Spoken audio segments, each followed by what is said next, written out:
Boa tarde! Vamos lá terminar aí nossa aula de terça-feira com a disciplina de História. Na aula de semana passada eu não pude vir, né? Eu mandei um amigo. Quem lembra desse amigo? O Zé das Histórias, né? Ele veio contar um pouquinho como é que o Brasil se tornou aí um país independente, né? Ele contou aí o que Pedro falou, né? E depois que Pedro falou, o que aconteceu. Então, o Brasil se tornou, então, um país independente, parou aí de ficar dependendo de Portugal, né? E uma das primeiras medidas que Pedro tomou, né, que ele adotou aí após a declaração da independência do Brasil, foi fazer uma bandeira. Você sabia disso? Você sabia que a bandeira do Brasil não era essa bandeira que nós temos hoje? Não, não era. A bandeira do Brasil era uma outra bandeira. Era considerada como a bandeira imperial. Vamos ver um pouquinho dela? Vamos saber como é que ela foi feita? Então, a primeira coisa que, né, Dom Pedro aí adotou, tomou aí como providência depois da declaração de independência do Brasil, foi, né, que criassem então uma bandeira para simbolizar que o Brasil era realmente independente. E o decreto aí do imperador teve algumas orientações. Ele orientou como que essa bandeira deveria ser feita. Quem fez essa bandeira foi o artista francês conhecido como Jean-Baptiste Depleque. Ele que fez aí, então, né, o pintor oficial do Império aí, ele que fez o modelo dessa bandeira. Então, vamos lá. Vamos ver o que essa bandeira tinha? Então, vou colocar aqui para que vocês possam ver.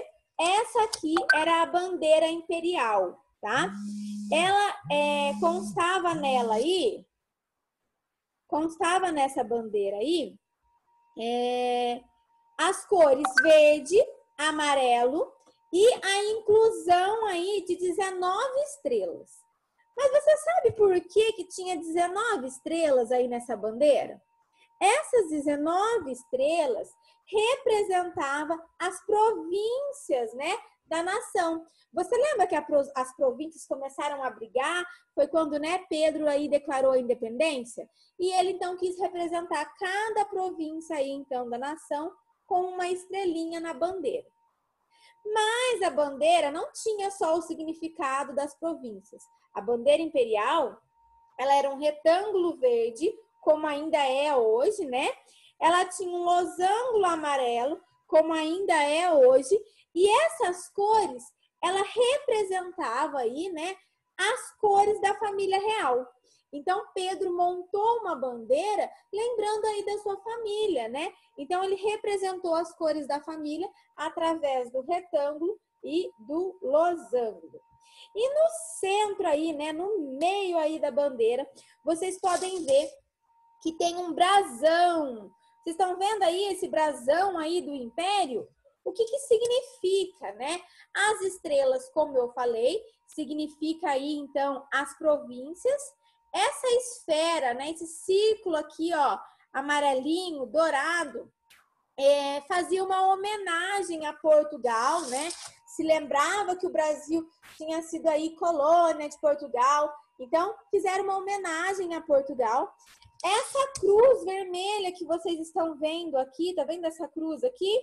Ela lembrava a crença que o Brasil tinha, né? O catolicismo aí.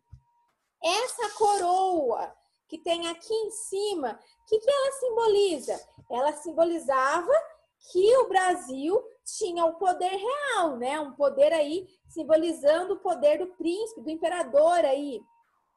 E essas folhas aqui, né? Essas folhas de café, de tabaco, o que elas representavam? Elas representavam a riqueza da terra do Brasil. Então, quando Pedro, né, chamou lá o pintor para fazer a bandeira, ele colocou cada coisa tendo o seu significado e homenageando, representando algo. Ele não esqueceu, né, das cores da família, ele não esqueceu de homenagear aí Portugal, ele não esqueceu das províncias, ele não esqueceu das riquezas. Então, essa foi a primeira bandeira aí que o Brasil teve como um país independente. Foi chamado como a bandeira imperial, porque foi o imperador, então, que foi orientando para que ela ficasse da maneira que ela ficou aí.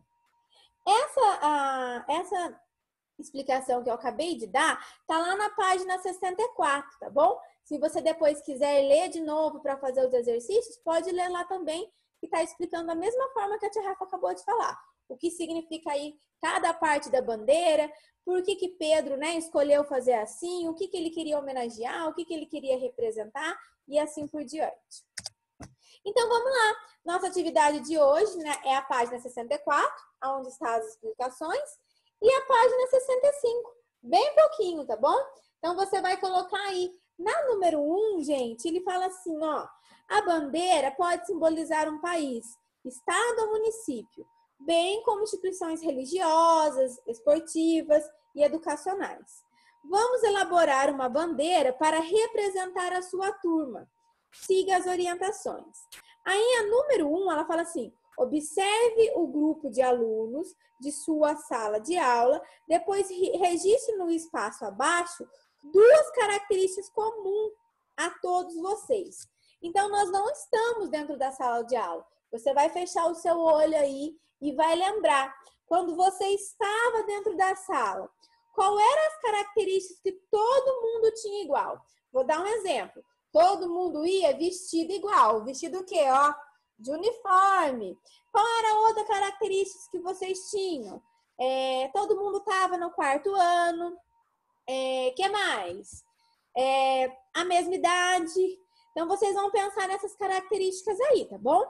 E a 2, vocês vão elaborar um desenho que represente essas características de vocês e vão fazer uma bandeira, né? Vocês vão desenhar uma bandeira aí dentro desse espaço. Vão fazer os desenhos dessas características. A 3, vocês vão compartilhar. Essa atividade, eu vou pedir para que vocês... Eu vou abrir depois lá o grupo, pedir para que vocês compartilhem entre os amigos as características que vocês colocaram. Ah, o uniforme, todo mundo tinha cabelo curtinho, todo mundo era baixinho, todo mundo tinha a mesma ideia, a mesma idade e assim por diante. Então, nesse desenho, você vai representar as características da sua turma através de desenho, assim como o Pedro fez. Pedro representou as cores da família, né, utilizando um retângulo e um losango, a coroa para representar o império, as estrelas para representar a província. Então, você vai fazer mais ou menos isso. E a 4, aí na 4 você vai confeccionar uma bandeira utilizando diferentes materiais. Então, você pode usar canetinha, você pode usar papel, você pode usar copo descartável. Você vai montar aí uma bandeira para mim. Pode ser numa folha sulfite, tá bom? E mandar foto. Mas a número 2, eu gostaria que vocês compartilhassem aí entre amigos, né? A turminha do 4º ano aí, para que todo mundo possa ver qual foi o desenho que você que marcou a turma para você. Ah, eu marquei a minha turma com, vamos colocar aí, com 10 coraçãozinhos. Mas o que é esses coraçãozinhos? Cada coraçãozinho representava um aluno. Ah, eu marquei a minha turma pelas cores do base. Eu fiz lá um quadrado amarelo e um triângulo azul. E coloquei coraçãozinhos dentro dele para representar os alunos do 4º ano. Você vai pensar, tá bom? Então, pense aí em figura geométrica, cores, coração, para representar a turma do 4º ano aí no exercício número 2. E o exercício número 4, você tem que fazer a sua bandeira aí, representando então a sua turma. Ok, galerinha? Então, bora lá, mão na massa. Estou esperando as fotos de vocês. E a gente se vê então amanhã na nossa acolhida de quarta-feira. Beijo, fiquem com Deus.